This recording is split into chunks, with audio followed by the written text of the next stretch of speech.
Okay.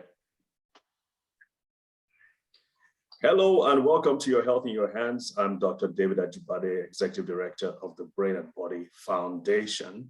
Now remember, Your Health in Your Hands is Africa's numero uno health TV show.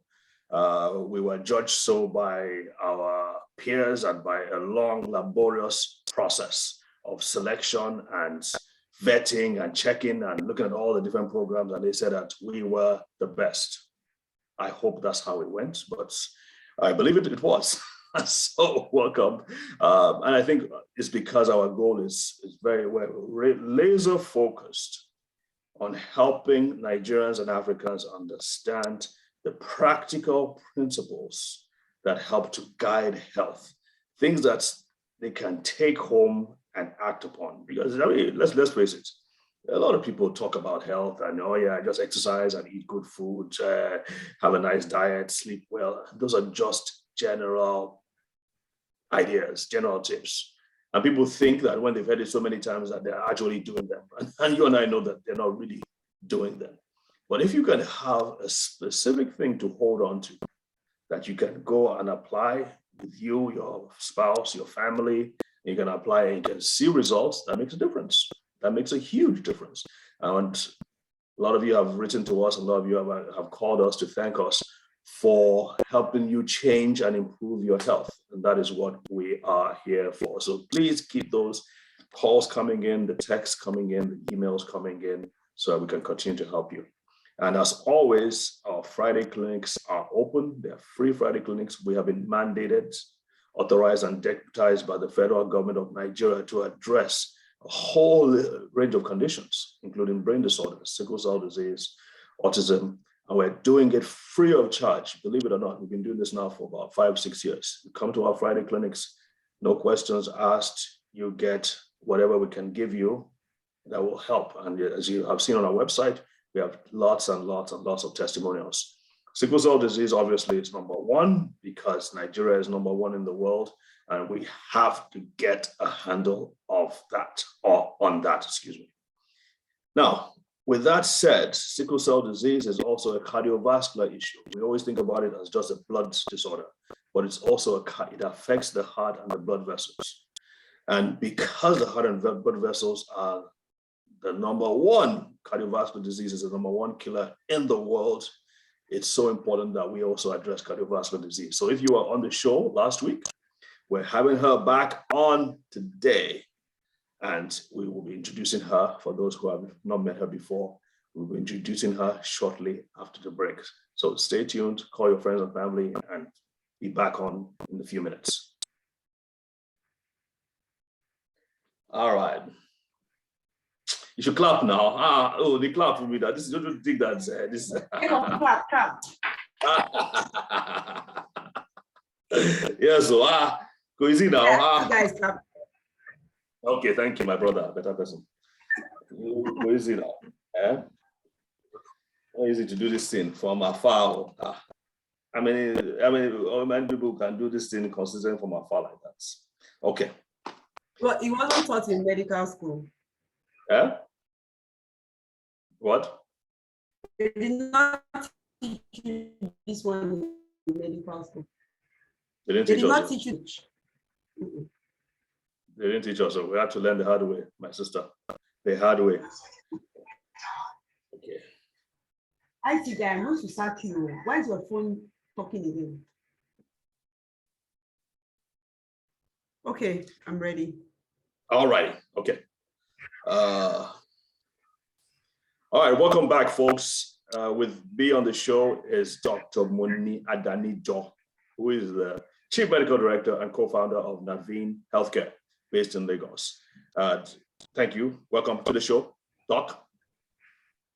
Thank you for having me again. Thank you for having me back. Well, we appreciate you making the time. We had a lot of fun last time, and thank you for all that great information you shared. We're going to get in more now, and I think during the break we talked about dental health. A few weeks ago we had Dr. Dayo, my namesake, my former classmate, talk about the importance of gum disease to cardiovascular disease, amongst other things. And he's mentioned a few highlighting things. It's now said that doctors and dentists should work together, or excuse me, cardiologists and dentists should work together, because there is so much cross intersection. And if one doesn't, I mean, there's this collaboration that needs to be done. Why is that important?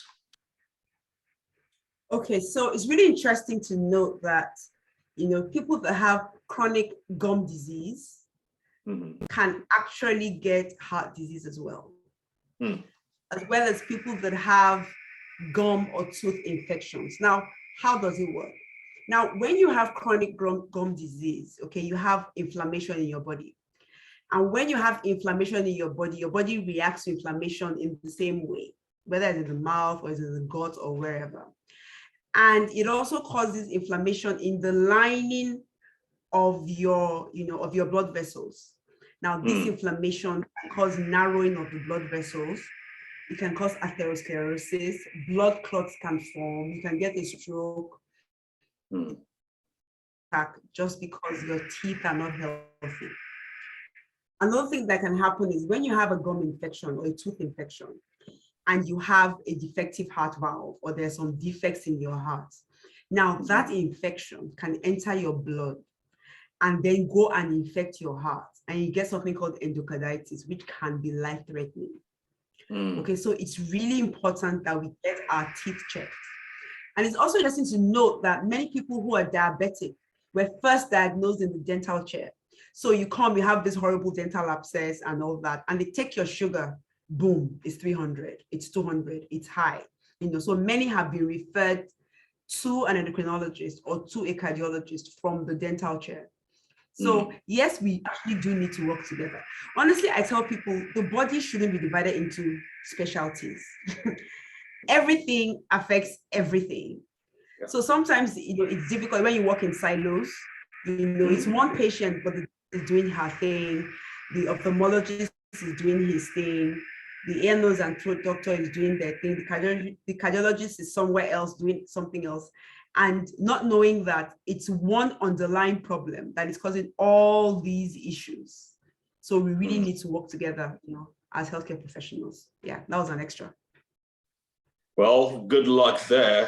As you all know, we like to work exactly that in silos. So, so that's why it's so important that the patient or the individual be aware of these things. So that I've been made to understand now, if you're brushing your teeth and your gum is bleeding, or if you're flossing and your gum is bleeding, that's a sign of what? Gum disease. Yeah. But also it's a sign that you may be compromised cardiovascularly, right?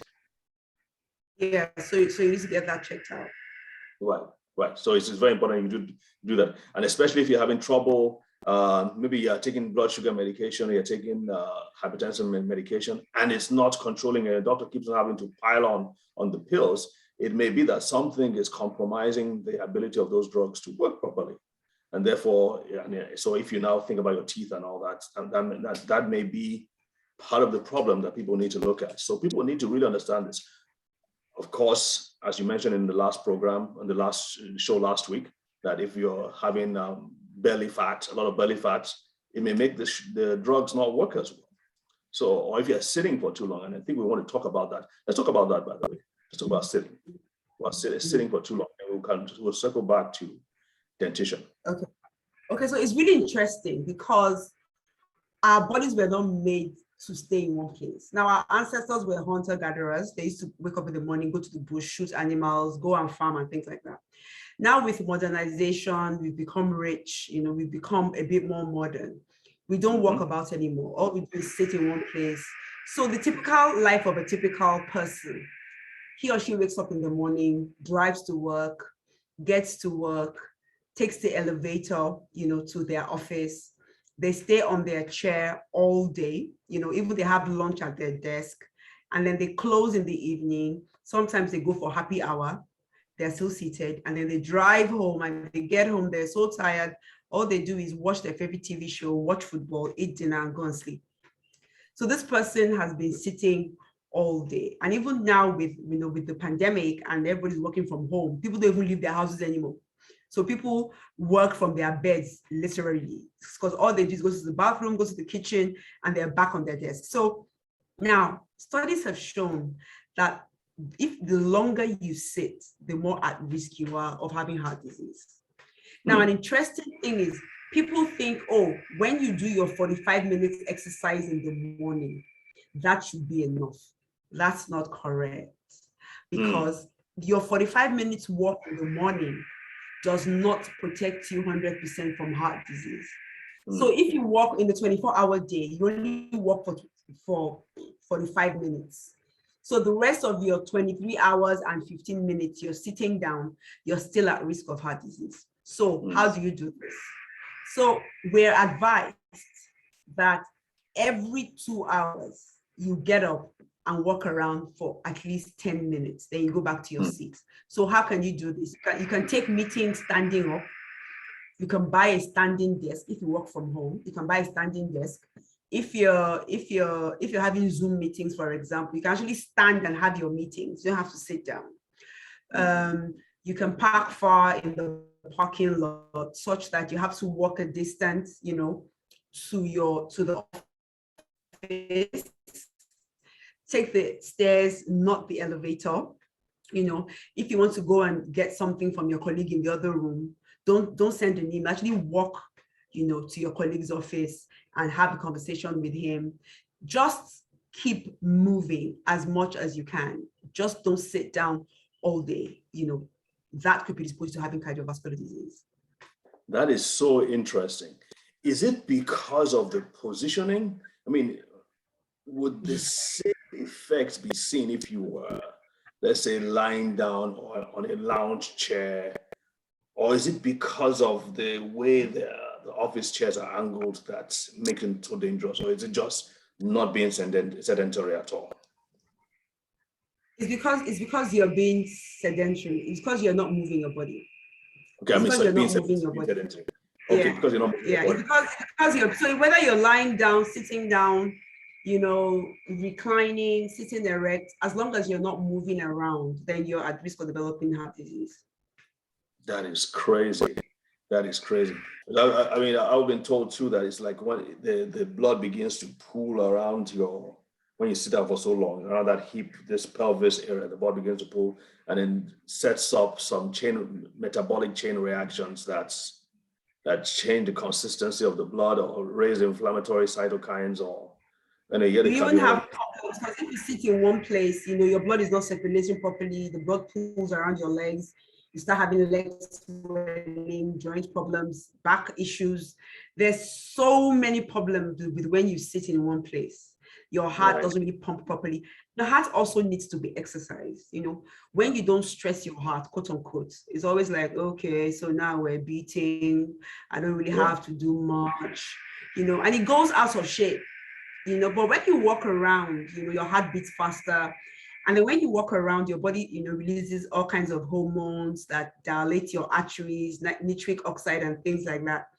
That helps reduce your blood pressure, that helps dilate your vessels, improves circulation, improves blood supply to all your organs. So, you just can't spend your whole day sitting down. At least most of the time, please try and walk around. So in other words, throw the remote control away and start moving around. Well, yeah, well, that helps. And then most of us wear these fancy smartwatches. And we're just wearing it because X also got one. So people are walking around with devices on them that can do so much. A lot of these devices can count your steps, take your pulse, take your BP, check your oxygen levels. And these devices can tell you, stand up, you'll be sitting for too long, take a walk. And then it shows you, your steps. It shows you, how far you've walked. You need to complete your steps. You need to do this and that. So guys, instead of, spending a lot of money on these gadgets and don't even use their functions, just today, just have a look at your smartphone, your smartwatch, and look at what it can do and how it can improve your health. It's not just for fashion, or trying to oppress Ronke from accounting. You know, I now have a new watch. To take. Fantastic. That's a very, very good point. Use your technology to your advantage. But I also like and that's scary, the fact that you can exercise every day and still be at risk of heart disease because you sit down for a long period of time. So you're saying that does not reverse or neutralize the damage that is caused by sitting down for too much. 45 minutes a day of exercise? That's almost hard. That's almost impossible to believe, almost. It's crazy. The research is out there. The research is out there. Wow. Very important point. Thank you for bringing it up. We're going to take a short break now, and then we will be back shortly.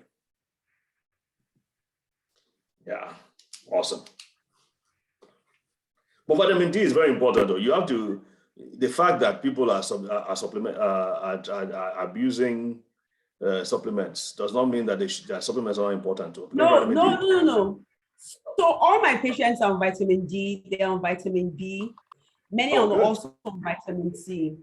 But, you know, I do that with a stern kidney that, you know, you cannot stop your medication. You know, if you're to stop your drugs, let me be the one to stop it. Yeah. So because I'm also on vitamin D, I'm on vitamin C, I'm on vitamin B, I'm using all kinds of things as well. How much vitamin D are you? But because I know, pardon? How much vitamin D are you taking? I didn't know. How much vitamin D? How much vitamin D are you taking? I think it's 1,000 IU or something like that. It's not enough. It's not enough. I should use 10,000. Where did you hear that? I just bought it off the store. It wasn't prescribed. I just bought it off the shelf. Okay, on the vitamin D and I went to buy. You need at least 10,000 a day. Why? Is it because I'm middle-aged? Are you being discriminatory here? My dear, no. The research is out. I mean, they still recommend 800 or 600, which is absolute nonsense. Think about this. If you stay out by the beach, let's say a white person, because the studies have been done in white people, because they absorb and they make vitamin D much more readily. In fact, we have to spend 6 times the amount of time that white people do. If a white person stays in the sun, they can make as much as 25 and in some cases 35,000 international units from being out in the sun. So let me ask you this: if your body will make that amount of vitamin D, how can 10,000, for instance, be toxic for you? I see. But in Nigeria, we're always in the sun. Well, I get that. It's a lie. You know, it's a lie. You're not always in the sun, especially middle income people and above. You're not always in the sun. And even if you're in the sun, you're fully clad. Fully clad. So you're not getting vitamin D even if you're in the sun. It's only those farmers. It's only those farmers who are. Guys, are you here? Oh yeah, go and swallow the vitamin D. In fact, we have to go and buy 10,000. 10,000. Oh, I mean, I think you can get 5,000. 5,000 is more common than 10,000. So you just take at least two a day. I mean, I take like 20, 25,000 a day, especially because I'm traveling and COVID-19 is everywhere here. So I take a lot. That's a lot of vitamin D. Are you checking your calcium levels? Check your calcium levels. Lie. It's not going to affect things. I'm telling you, it's not. Okay. Just at 20,000, you're safe. I promise you. In fact, the Mayo Clinic says that you would have to be taking 60,000 daily for several months before you get toxic levels. Mayo Clinic that's the official.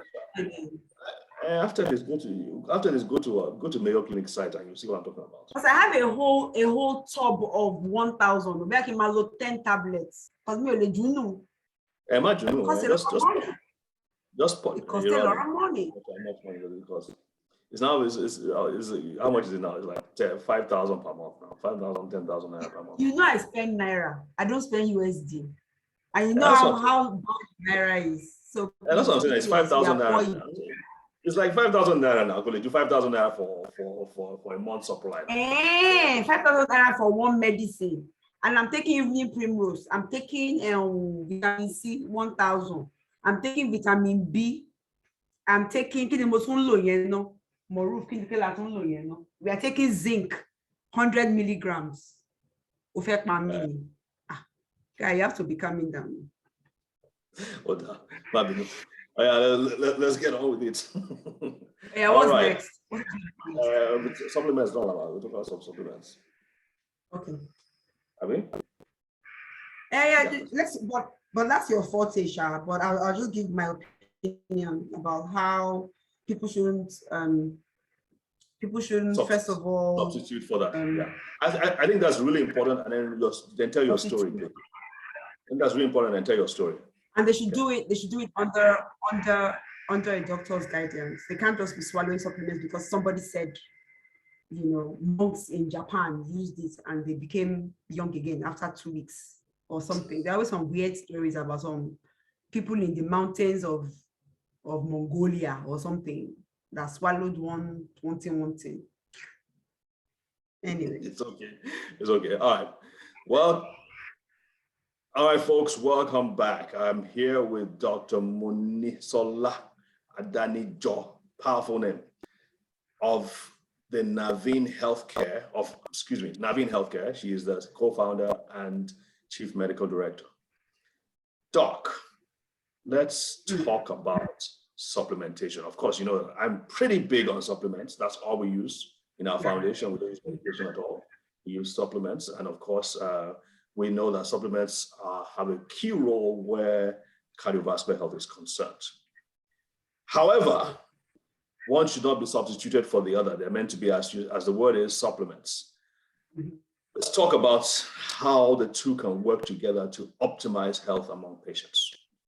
Okay, so the problem we have in Nigeria is that people tend to think supplements are the medication. You understand what I'm saying? So you see people that get gifts from the diaspora, there are always these huge jars of whatever vitamins, and everything is labeled good for the heart. Now, once people see something is good for the heart, they start to take that and they abandon every other thing. They abandon their lifestyle modification, they abandon their medication and start swallowing that. Yes, it's good for the heart. All the supplements, there's some that are actually good for omega-3 and all that, CoQ10 and all that. They're good for the heart. However, exactly as the name says, they're supplementation, they're like an adjunct. So you still have to eat healthy. You still have to reduce your salt. You still have to watch your sugar. You still have to take your medication. Now, it's always good to use supplements with your doctor's guidance and advice, because sometimes with these supplements, if you're using more than one, they're like I was telling you earlier, somebody's using 4 different vitamins. And if you look at the components, everything has the same thing. So the same, using the same vitamin A, vitamin D, and using all the supplements at the same time, because that could be too much. I was telling you as well about my patient who when I saw her BP was quite high, 170 something. She was a middle-aged lady and she was obese. So we started her on medication. Her BP was really high. So she was on 3 drugs. So we started her on lifestyle, salts and all that. Then we realized that I think she had low magnesium. Anyway, she had some mineral issues. So we started supplementing those as well. Now, what happened as we were treating her? Her BP started really dropping. So I started tailing down her medication because I realized that, her BP was as low as 98/60 at some point. I had to take off one. So I think as at the last time I saw her, we had moved from 3 drugs to just 1. I think she had lost like 20 kilograms. She was exercising every day. She was taking she was on low salt diet and things like that. And she was also, taking these really good supplements. I can't remember the supplement she was taking, but, she was doing everything under supervision. So you can't just go to someone and say, oh, this drug is good for your heart. And the person says, okay, it's good for my heart. Then they start swallowing it without, supplement, without supervision. So that's always my problem with supplements in Nigerians. It's not that, I don't prescribe them. It's not that I don't like them, but we need to be careful. We need to be careful and we need to use them under supervision. And that makes perfect sense. That makes perfect sense. People should not substitute, should not think that vitamin D or omega-3 alone is going to do the problem. And I mean, some of us, we wish were possible for supplements to fix all the problems, but we know better. And folks, you need to understand it too. If you've been diagnosed with hypertension or diabetes, yes, you can try omega-3, you can try vitamin D, but don't think that is solving the problem without, you have to check your blood pressure. Like as Dr. Munia said, you have to go to the pharmacy or wherever it is, get your blood pressure checked. If it's not working, it means it's not working. You can't take chances. You got to get to the doctor and get instituted on a program. And then you take your supplements along with it. And as you know, and we've been saying this for the past 4 or 5 years, vitamin D is super important for the cardiovascular system. So is vitamin C. Those two, and of course, vitamin B as well. And what we have seen, because the government again has given us approval, mandated us, in other words, deputized and authorized us, I like to say that, to also address heart disease as well. Not as a treatment, but to teach about what can improve your cardiovascular health. Drugs will control your blood pressure. Drugs can also control your blood sugar and your triglycerides and your, what's the other one again? Cholesterol levels. Yeah. That's all. That is very important. By the way, I need to talk about homocysteine briefly as well, and all that. And those control those things. But drugs will not make your blood vessels healthy. Mm-hmm. It's a good diet supplement with good supplementation that will make them healthy. But drugs can bring down those levels of their thing, and that's why they have to work together. Our patients have significantly shown that once they use their drugs and their blood pressure and all those parameters are controlled, plus they add things like vitamin D and vitamin C, they get even better results, and sometimes they even lower the amount of drugs they have to take because they are getting healthier, their blood vessels are getting healthier. And I think it's very important that you point these things out, that one should not be substituted for the other. Don't be in denial, and don't be deceived. Let's put it that way, because I know, like you said, people are on the streets, they are selling this, they're selling that, and everybody's like, this is going to solve all ills, and then you're deceived into taking it, and then forgetting about your medication. You put your medication aside, and then all of a sudden you come down with a stroke or a heart attack because that supplement or that whatever concussion did not work. So great point. Let's talk about homocysteine. Okay, so hyperhomocysteine, that's a huge word. I'll say it slowly.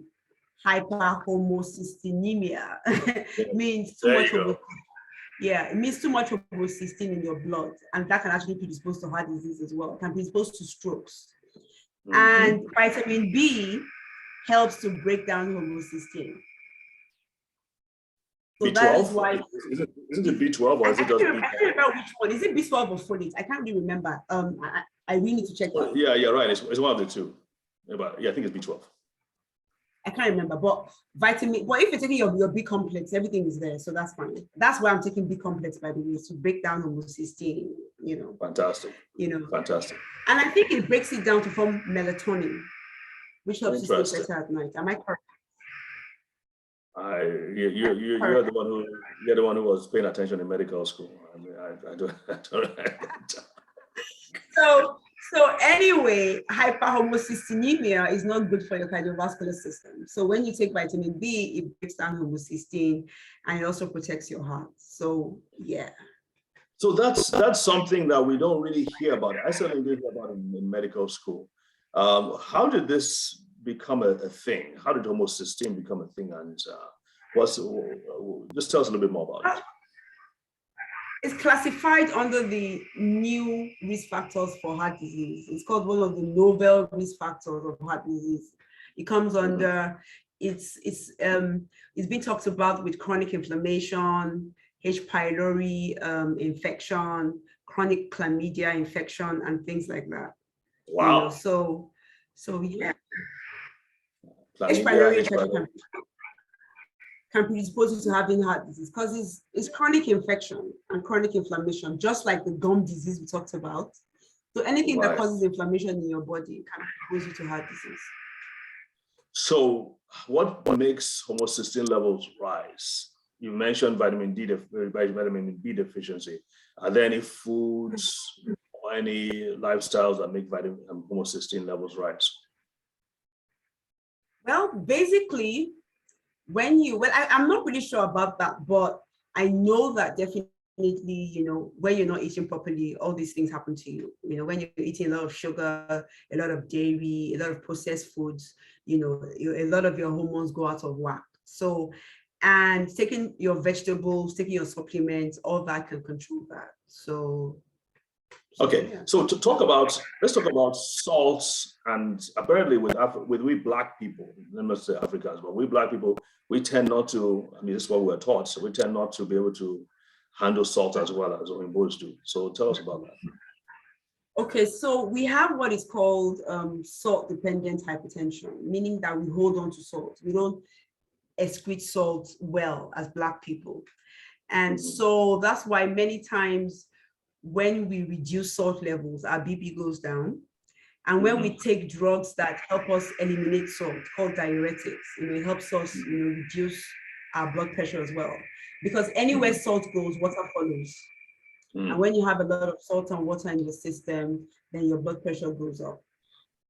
So that's why for Black people, most especially, we're told to restrict salt in our diet so that the BP can be better controlled.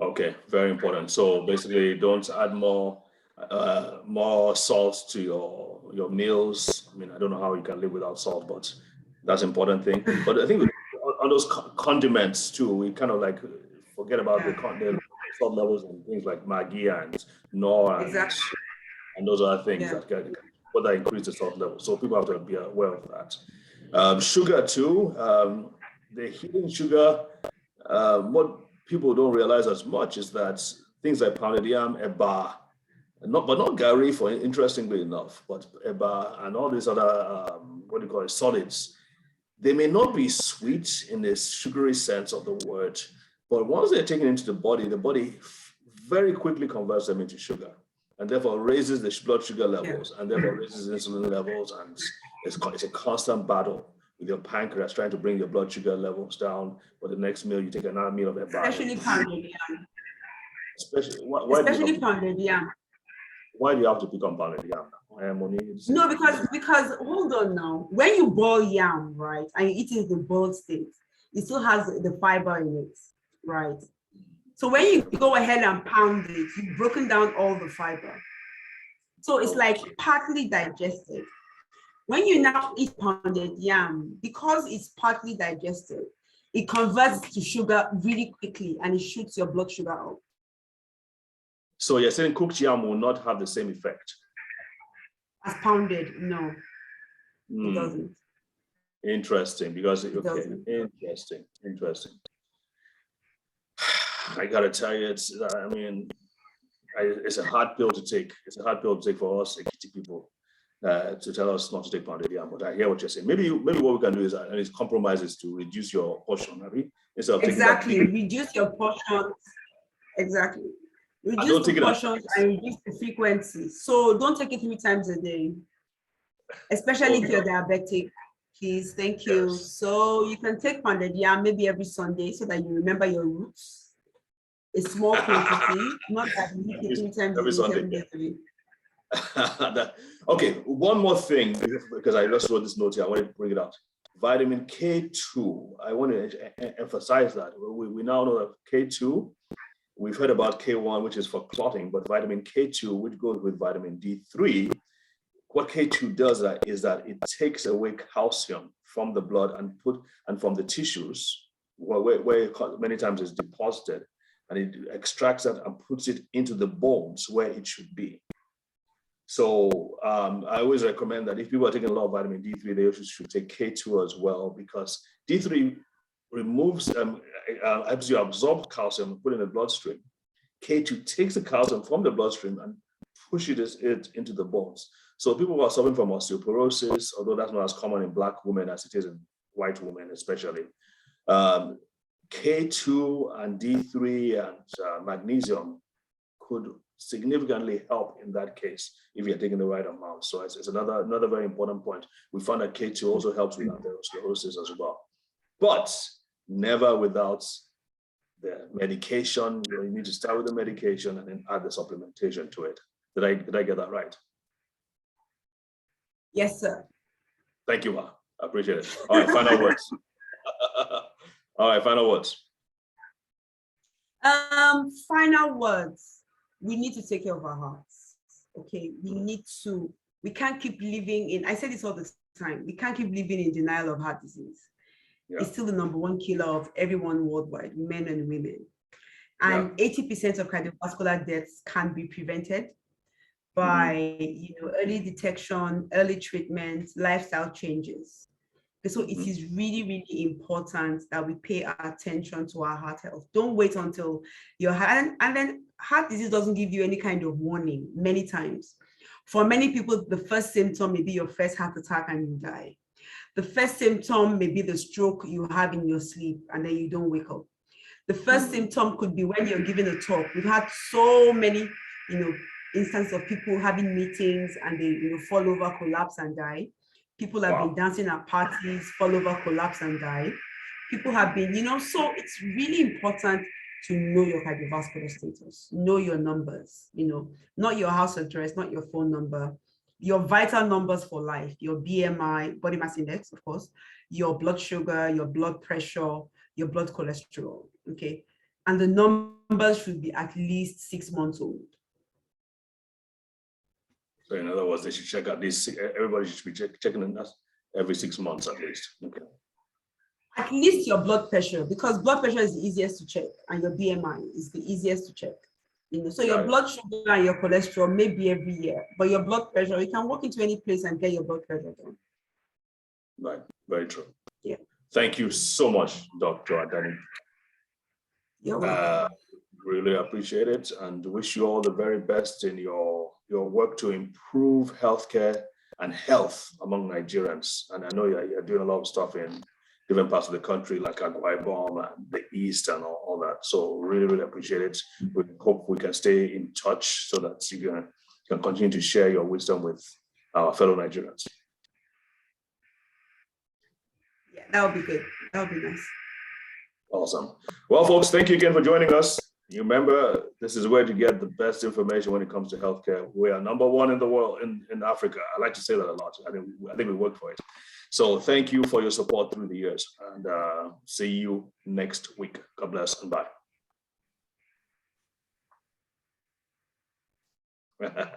Come.